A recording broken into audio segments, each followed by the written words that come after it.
Hello and welcome to my channel. In this video we are going to solve Edexcel GCSE Higher Tier Paper 1, that is a no calculator paper from May 2024, and this paper has 23 questions. So let us start with the first question now. The first question is from sequences. Here are the first 4 terms of an arithmetic sequence. Find an expression in terms of n for the nth term of this sequence. So here we have been given an arithmetic sequence, that is 1, 5, 9 and 13, and we need to find out the nth term of the sequence. So in this sequence, let us first write down the first term of the sequence and the common difference or the term to term rule. So the first term of the sequence is given as a, so a is equal to 1, and d represents the term to term rule or the common difference. So here the term to term rule is addition of plus 4. So 1 plus 4 gives us 5, 5 plus 4 gives us 9, 9 plus 4 gives us 13, and so on. So we call this as common difference as well as d. Now the formula to find out the nth term of the sequence is an, that is nth term of the sequence, is equal to the first term a plus n minus 1 times the common difference d. Now here a is 1 and common difference d is 4. So we have to just plug in the values in this formula, giving us an is equal to 1 plus n minus 1 times 4. So in the next step we get 1. Now expanding this bracket, 4 times n gives us plus 4n, and 4 times negative 1 gives us negative 4. So simplifying this, we get the nth term of the sequence as 4n, and 1 minus 4 gives us minus 3. So this is our answer. This question is from numbers topic. Work out the mixed fractions 3 4 over 5 minus 1 2 over 3. Now there are two ways of solving this. The first method is by converting this mixed fraction into an improper fraction and subtracting these fractions. And the second method is where we are going to take the whole numbers of this mixed fraction separately and subtract them. And then we are going to take these smaller fractions and then we are going to subtract them. So here I'm going to go with the second method. So here first I have taken the wholes, that is 3 minus 1 gives us 2. And then I have taken the small fractions, that is 4 over 5 minus 2 over 3. Now I'm going to use the butterfly method to get a single fraction out of it. So in this method, we are going to multiply 4 by this denominator, that is 3. And then we are going to multiply this 2 by this denominator 5. And then we are going to multiply these two denominators. So this is going to give us 4 times 3 is 12 minus 2 times 5 is 10 over 5 times 3 is 15. So we got a common denominator now. So 12 minus 10 is going to give us 2 over 15. Now we are going to write the whole number, and this small fraction follows this whole number. So the final answer for this question is 2 over 15. So this is our answer. Now moving on to the B sub question. Kevin was asked to work out 2 1 over 3 times 5 over 8. Here is his working and his answer. So 2 1 over 3. He has converted this mixed fraction into an improper fraction. So 3 times 2 is 6 and 6 plus 1 is 7. So 7 over 3. So this is the correct conversion of the mixed fraction to improper fraction.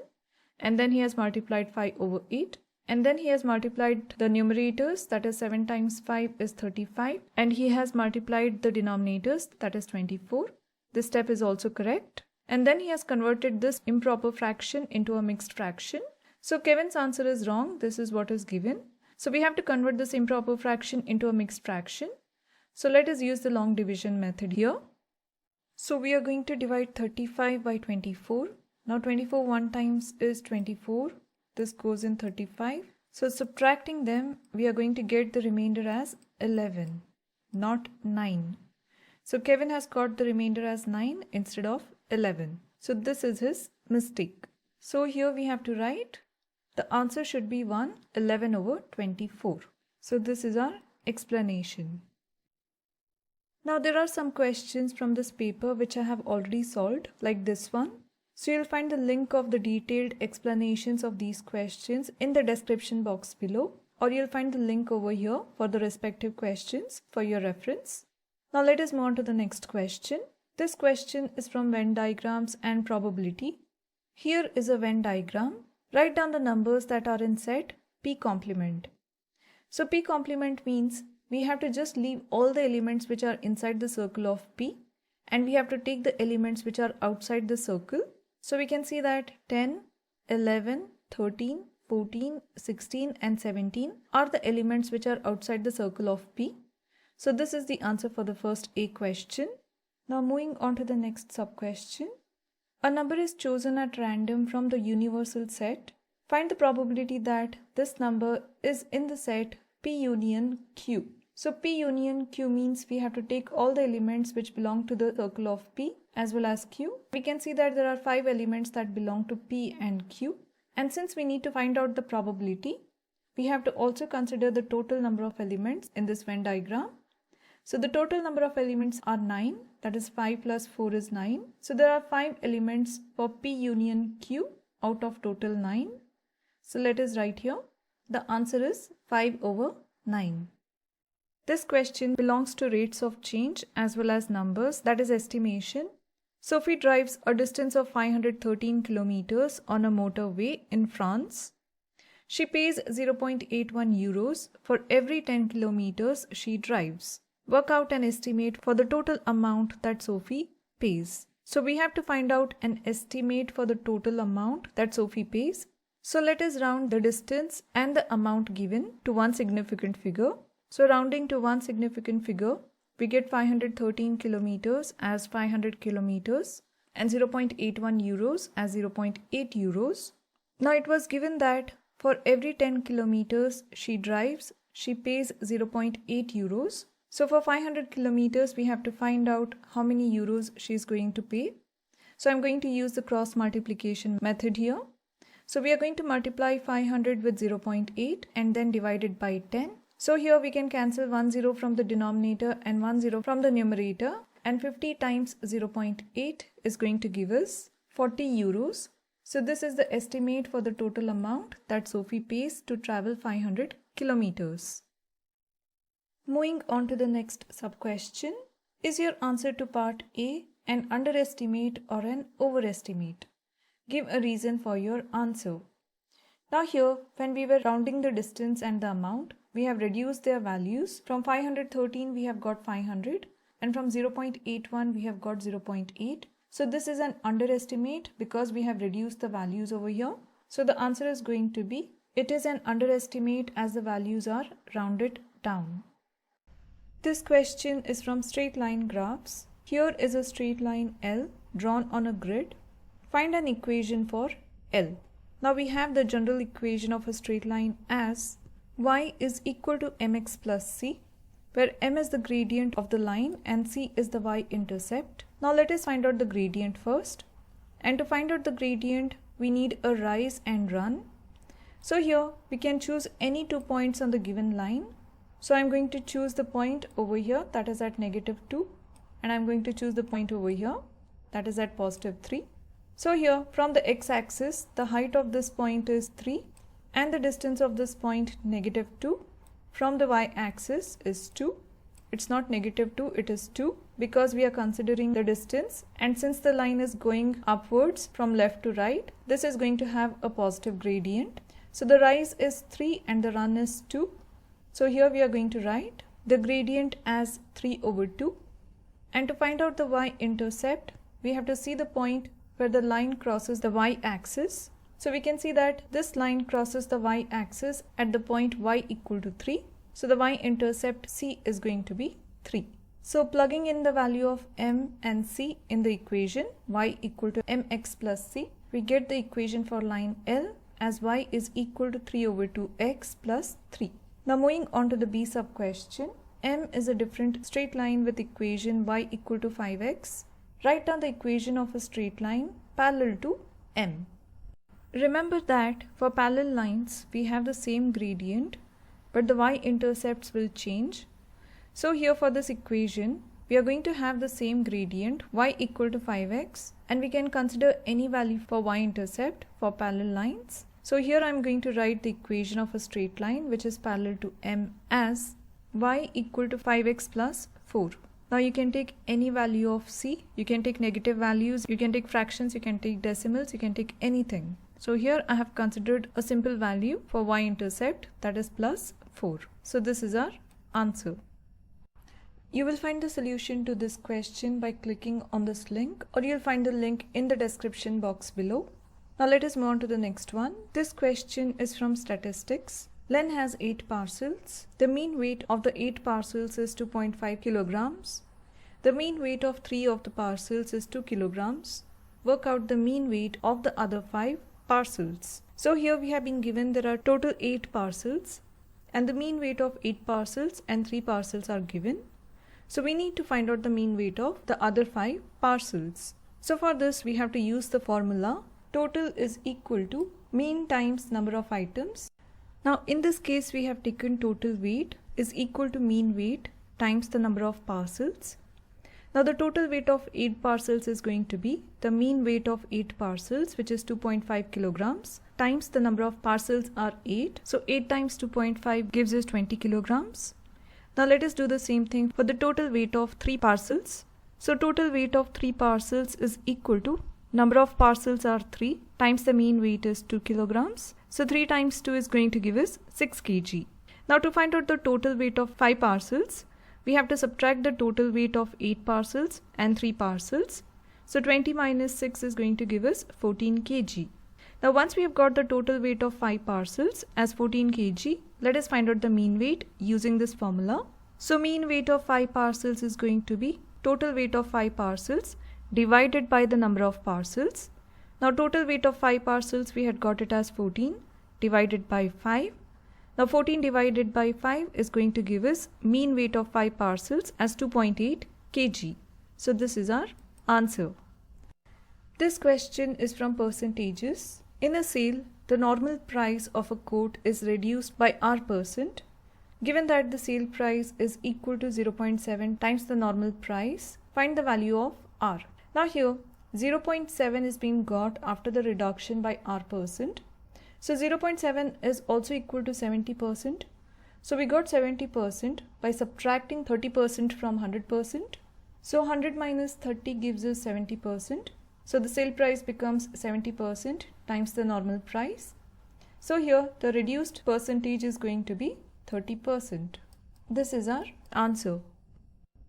Now you'll find the solution to question number 10, 14 and 20 by clicking on this link, or you can check them out in the description box below. All these 3 questions belong to the algebra topic and all the 3 questions together are for 10 marks. Now let us move on to the next question. This question is from transformations. Triangle A is translated by the vector 6, negative 4 to give triangle B. Triangle B is rotated 90 degrees clockwise about the point 1, 2 to give triangle C. Describe fully the single transformation that maps triangle A onto triangle C. So let us first translate the given triangle A to triangle B by using the vector given, that is 6, negative 4. So let us choose just one of the vertex of this triangle. So I am going to choose this vertex. So it has to move to the right by 6 positions and downwards by 4 positions. So 1, 2, 3, 4, 5 and 6 and 4 downwards. So 1, 2, 3 and 4. So this point has to be over here. So if we get one point, then we can draw the rest of the triangle this way. So this is the translated triangle B. Now it is said that the triangle B is rotated about the point 1, 2 to give triangle C. So 1, 2 is going to be over here, x is 1 and y is 2.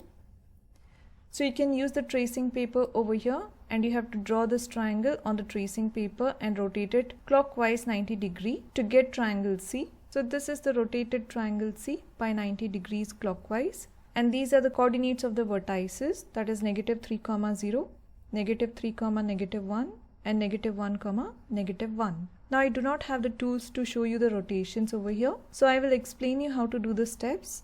Now we have to find out over here the single transformation that maps triangle A onto triangle C. So we can see that triangle A has to be rotated clockwise by 90 degree angle to get triangle C, because this vertical line has become horizontal line.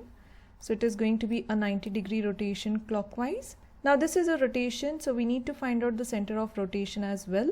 And for that we have to use the perpendicular bisectors of one of the sides of the two triangles. So let us call these vertices of this triangle as E and F. And similarly, the vertices of the triangle A are going to be E dash and F dash. Now once you have done this, you have to find out the perpendicular bisector connecting the points F and F dash. So you can use compass over here. So you have to take more than half of this line and you have to keep the compass on F dash and draw an arc over this side and arc over this side.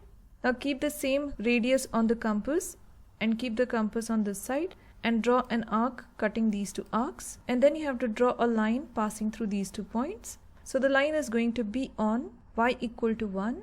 So this is the perpendicular bisector of the line F dash. Now you can use the protractor as well, where you can keep the protractor and take a 90 degree and draw a line at 90 degrees. Now similarly, we are going to connect the points E and E dash, and we are going to take the perpendicular bisector of this line and it is going to pass through this way. So this is the perpendicular bisector of the line joining E and E dash. Now if we see these 2 lines, they intersect each other at x equal to -4 and y equal to 1. So this becomes the center of rotation when mapping triangle A onto triangle C. So here we are going to write 90 degrees clockwise rotation at the center -4, 1. So this is our answer. This question is from graphs. Here are some graphs.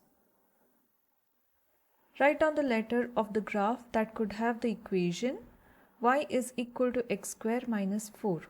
Now this is a quadratic graph because the power of x is 2. So the shape of a quadratic graph is a parabola. So it is of U-shaped parabola or N-shaped parabola. Now it is going to be a U-shaped parabola if the coefficient of x square is positive, and it is going to be an N-shaped parabola if the coefficient of x square is negative. Now here we have a positive coefficient, that is 1. So it is going to be a U-shaped parabola. So here we can see that H is a U-shaped parabola and graph A is N-shaped, so it is not going to be A. So here we have the graph of the first one as H. The second one is y is equal to -x cube. Now this is a cubic graph, and for positive x cube we are going to have the curve this way, a smooth curve passing this way for positive x cube. So for negative x cube it is going to be exactly opposite of it, so it should look this way. So let us see which graph shows this curve. So here E represents positive x cube and F represents negative x cube, so it has to be F. Now let us see the last one. Now this is a reciprocal graph. So if we had the equation y is equal to 1 over x, for example, then we were going to have the curves this way. So the curve would have been in the first quadrant and third quadrant. Now since it is negative, the curves are going to be in the second quadrant and the fourth quadrant this way. So here we can see that J represents the graph of equation 3. So it has to be J. Now moving on to the next one.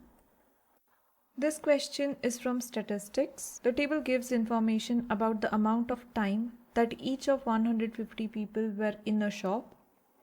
On the grid, draw a histogram for this information.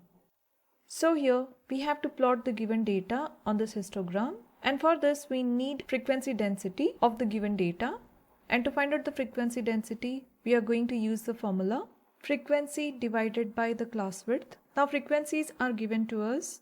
Now the class width is going to be the upper limit minus the lower limit. So for the first one, we have taken the frequency as 20 and divided it by 10 minus 0, which is 10. So 20 divided by 10 gives us 2. Similarly, we are going to take 70, that is the frequency, and divide it by 30 minus 10, that is 20. So 70 divided by 20 is going to be 7 divided by 2, and half of 7 is 3.5. Next, we have taken 22 and divided it by 35 minus 30. So 35 minus 30 is 5. So 22 divided by 5 is going to give us 4.4. And then 30 divided by 15 is going to give us 2. And lastly, 8 divided by 10 is going to give us 0.8. Now on this histogram, on the y-axis, we are going to take the frequency density, and on the x-axis, we are going to take the time in minutes this way. So on the x-axis, we have taken the class width 10, 20, 30, 40, 50 and 60. This is the time in minutes. And on the y-axis, we have taken the frequency density, that is 1, 2, 3, 4 and 5. So let us plot the first one. That is between 0 to 10 minutes, we have the frequency density of 2. So between 0 to 10 minutes, we have a frequency density of 2. So we are going to draw a bar this way. Now between 10 and 30, we have the frequency density 3.5. So between 10 and 30, we are going to draw 3.5, which is in between 3 and 4 this way. Now between 30 to 35, we have 4.4. So 30 to 35, this is in between 30 and 40. So 35 is over here and we need 4.4. So it is going to be over here this way. Now 35 to 50 is 2. So 35 to 50, this is going to be 2 this way. And lastly 50 to 60, it is 0.8. So 0.8 is over here. So this way. So this is the data which we had to plot on the histogram. Now moving on to the next one. Work out an estimate for the fraction of these 150 people who were in the shop for between 20 minutes and 40 minutes. So for this question, we have to find out the area of the bars, that is the rectangles, between 20 and 40 minutes. So let us first consider between 20 to 30 minutes. We can see that the width of this rectangle is 10, that is 30 minus 20 is 10, and the height of this rectangle is going to be 3.5.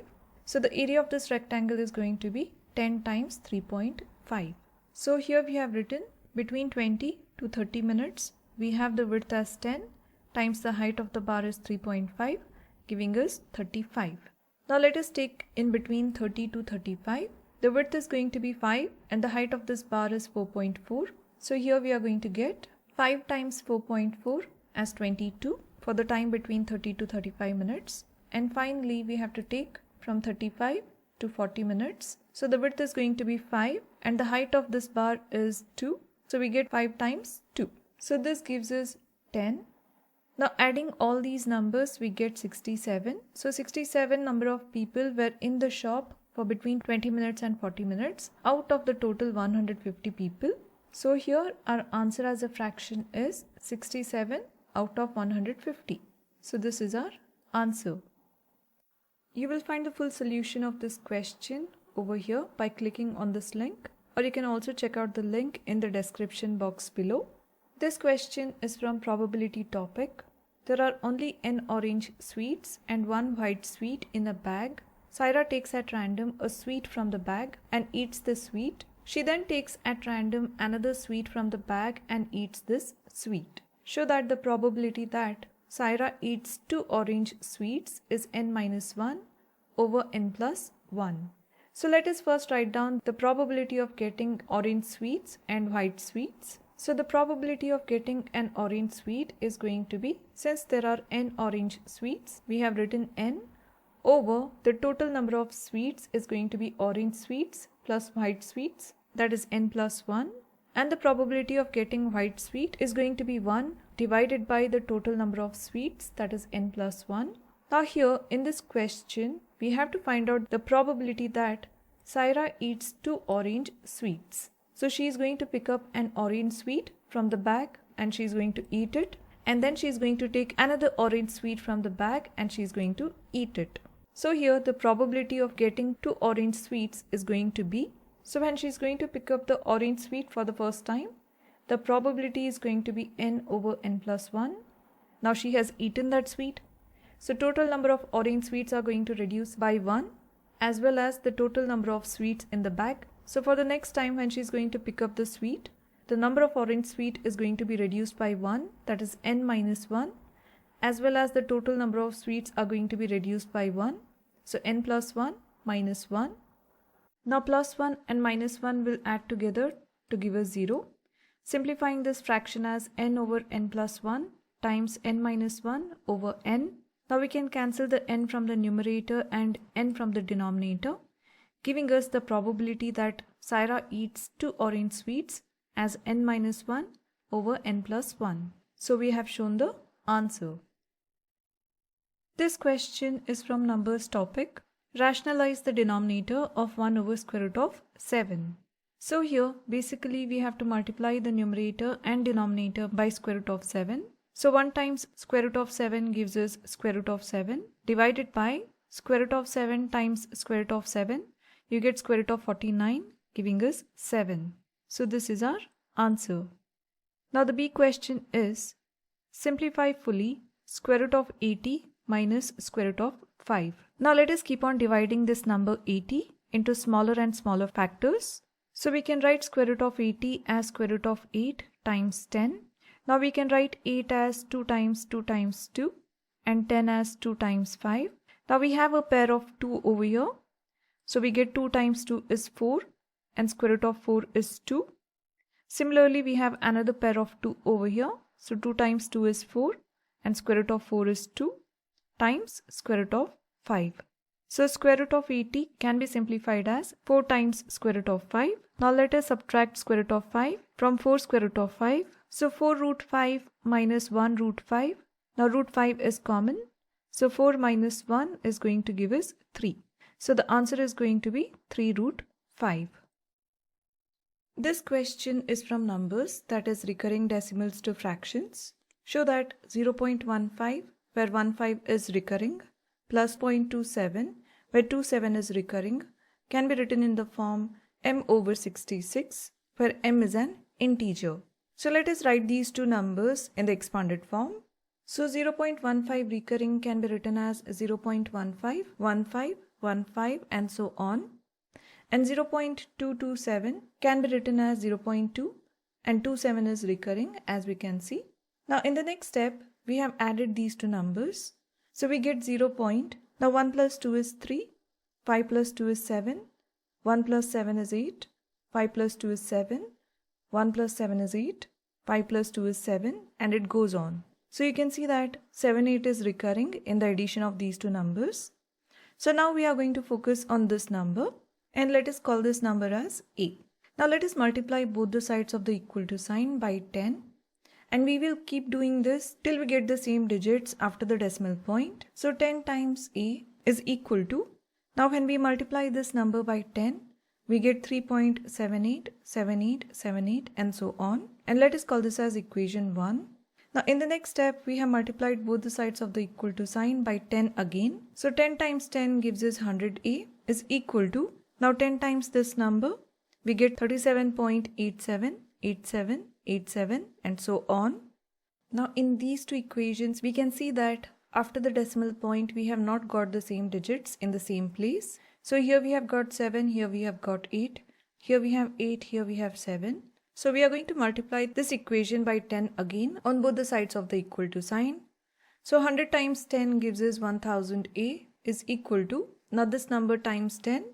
So 8 shifts on the left, giving us 378.7878 and so on. Now if we compare equation 1 and equation 2, we can see that after the decimal point we have got the same digits. So it will be easy for us to subtract the numbers now. So let us subtract the equation 1 from equation 2. So here we have written equation 2 minus equation 1, that is 1000A is equal to 378.7878 so on, minus equation 1, that is 10A is equal to 3.7878 and so on. So when we are subtracting these two equations, all the digits after the decimal place are going to get subtracted and they will give us 0. Now 8 minus 3 gives us 5 and 3 and 7 comes down and 1000A minus 10A is going to give us 990A. Now let us divide both the sides of this equal to sign by 990. So we get A is equal to 375 divided by 990. Now these two numbers go in the table of 3. So 3 1 times is 3, 3 2 times is 6, we get a remainder 1 and 3 5 times is 15 and 330 times is 990. So simplifying this fraction we get 125 over 330. Now here we have to get it in the form m divided by 66. So here we are again going to divide this number by 5. So 5 2 times is 10. So we get 2 as a remainder. So this becomes 25 and 5 5 times is 25. Now 5 6 times is 30. We get a remainder 3 and 5 6 times is 30. So now we have got this answer in the form m divided by 66 where m is 25 and this is an integer. So this is our answer. You can check out the complete explanation of this question by clicking on this link or in the link provided in the description box below. This question is a combination of algebra and mensuration. A solid cuboid has a volume of 300 cubic centimeters. The cuboid has a total surface area of 370 square centimeters. The length of the cuboid is 20 centimeters. The width of the cuboid is greater than the height of the cuboid.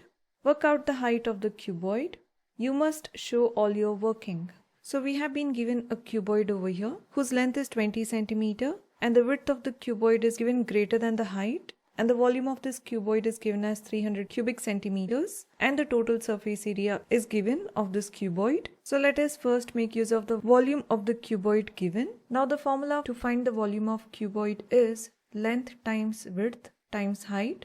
The volume is given as 300. So here we get 300 is equal to length is 20 times W times H.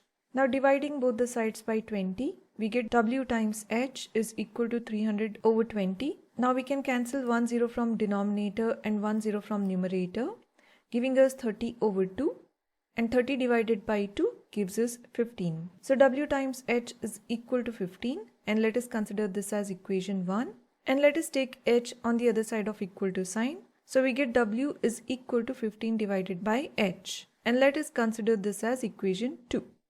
Now the formula to find total surface area of cuboid is 2 times length times width plus width times height plus length times height. Now we have been given the total surface area as 370 is equal to 2 times, now length is 20 times, let us write width in terms of height, giving us 15 over H, plus width is 15 over H times H, plus length is 20 times H. Now let us divide both the sides by 2. So 370 divided by 2 gives us 185 is equal to 2 divides itself, giving us 1, and 20 times 15 is 300 divided by H, plus now H divides itself, giving us 15 plus 20 H. Now let us take a common denominator here. So 15 can be written as 15 over 1 and 20H as 20H over 1. Now let us multiply 15 by H, this denominator, and 20H by H. So this gives us 185 is equal to 300 plus 15H plus 20H square divided by a common denominator H. Now taking this H on the other side of equal to sign, we get 185H is equal to 300 plus 15H plus 20H square. Now rearranging this equation and taking 185H on the other side of equal to sign, we get 20H square plus 15H minus 185H plus 300. Now adding the like terms, we get 20H square. Now 15H minus 185H is going to give us minus 170H plus 300 is equal to 0. Now all these terms are divisible by 10. So 20 divided by 10 gives us 2. So we get 2H square minus 17H plus 30 equal to 0. Now we are going to factorize this. You can use the quadratic formula. I'm going to use splitting the middle term. So 2 times 30 gives us 60. So we have to find out the factors of 60 in such a way that when you multiply them, you should get 60. And when you add them or subtract them, you should get negative 17. So here we can think about the factors negative 12 and negative 5. Because negative 12 times negative 5 gives us positive 60. And negative 12 plus negative 5 gives us negative 17. So here we are going to write 2H square minus 12H minus 5H plus 30 equal to 0. Now let us group the terms. Let us group the first two terms and the last two terms. Now from the first group, we are going to take out the common factors. So the common factor is 2H. So we have taken it out.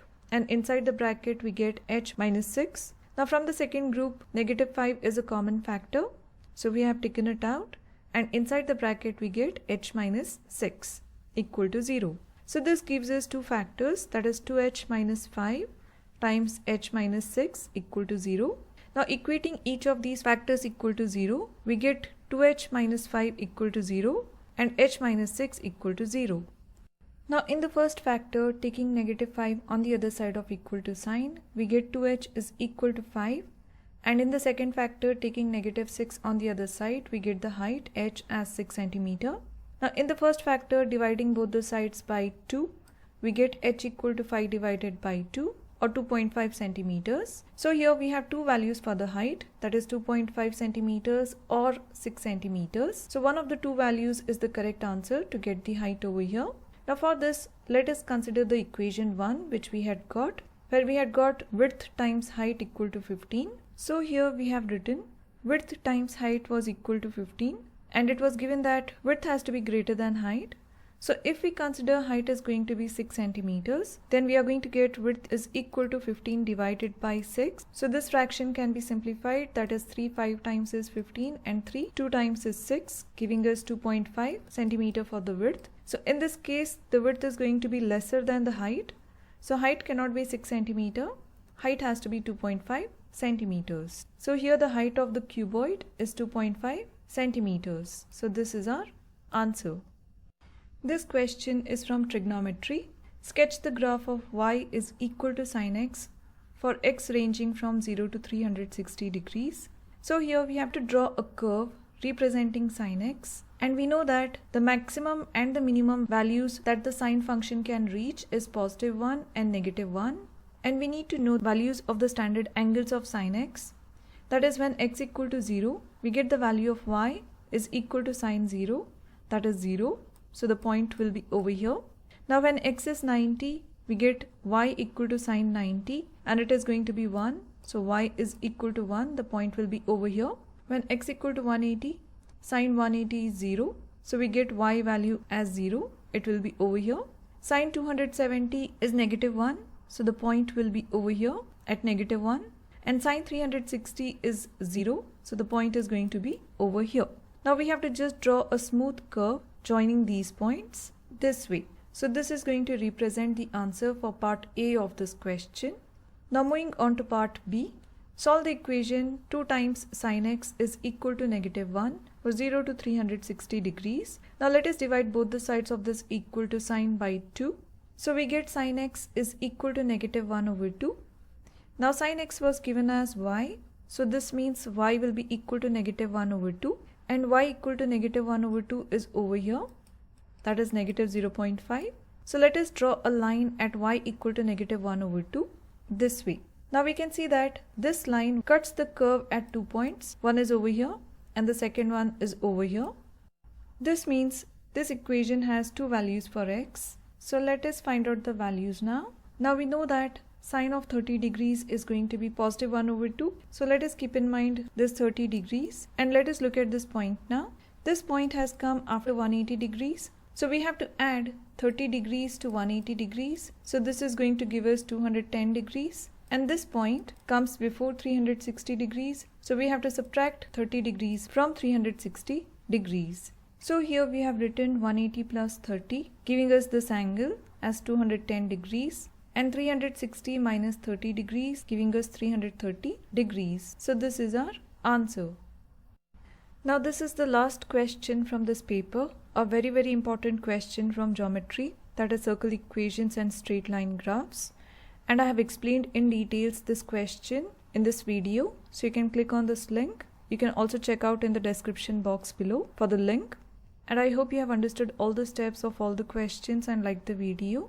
And if you found this video useful, then check out this playlist where you'll find more examples of this kind. And if you're liking my videos, like, share and subscribe to my channel. And thank you for watching.